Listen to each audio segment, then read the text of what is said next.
Thank you so much for joining me. My name is Kumi. Without wasting much of your time, this is the first method. Come down by your preferred length. I will be using 7 inches. I will go in by half inch. I will also go in by half inch at the neck depth. Then get a ruler to connect the dots together. The next thing I will do is to repeat the same process on the other side of the fabric. I will also give the center of this fabric a good press. I want to leave a gator there as an indication that it's the center, so that when I open it up, the the middle will be crystal clear for me to see.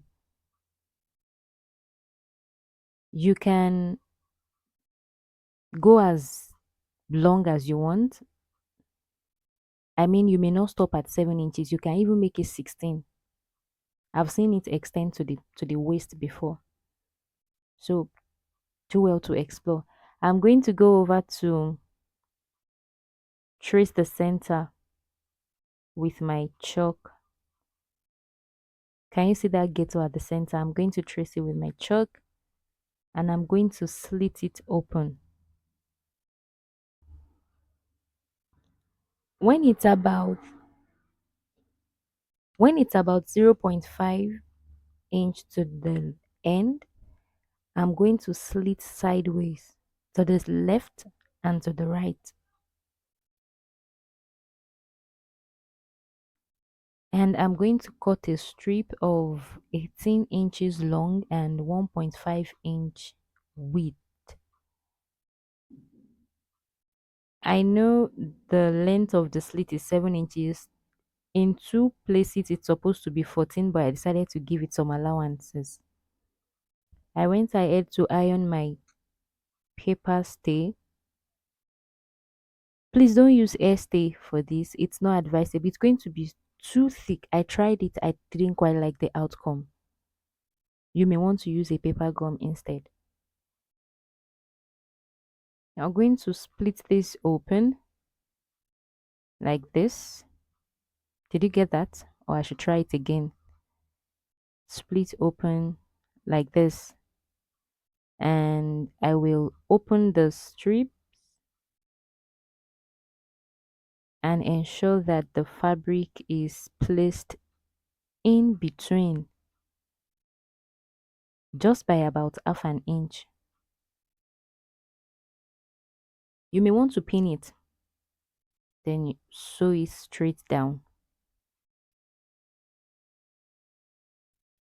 Do well to trace the fabric with your finger to be sure you are at the same time stitching the fabric underneath as well. Do you understand what I'm saying? If you trace it with your finger, what I was able to do is to feel the thickness. That way I knew I was sewing right on top of the fabric underneath.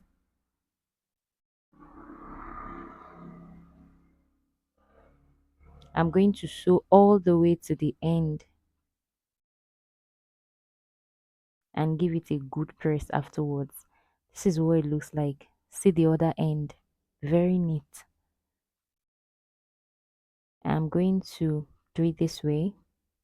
Meanwhile, female buttons usually face the left while men's own face the right. That's how to differentiate between a female shirt and a male's shirt.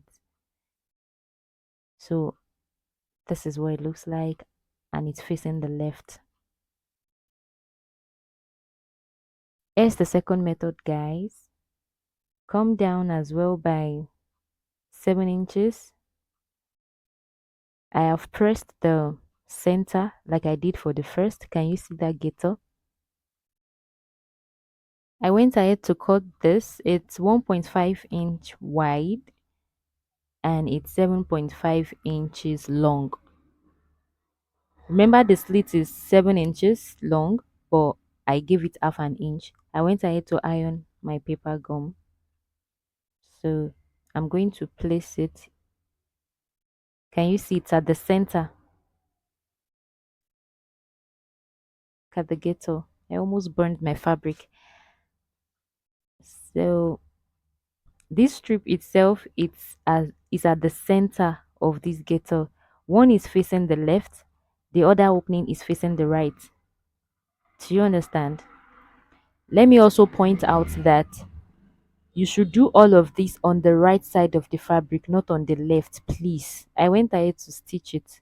Don't make the same mistake with me. If you look closely, you will see this is the wrong side of my fabric. Yours should be done on the right side. When it's about 0.5 inch away, slant it all the way to the end, just like we did for the first method. Pick the one on top and push it this way, and take the second one, put your piece of fabric in between and stitch carefully. I've done that, but I haven't pressed it yet. You can see the rumbles.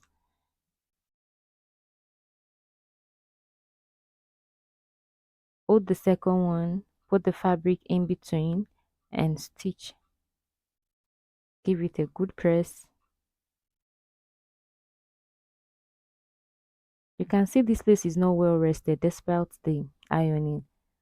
Open it up and push that place upward and stitch right there. Can you see? Imagine this as your button. This is also facing the left, guys.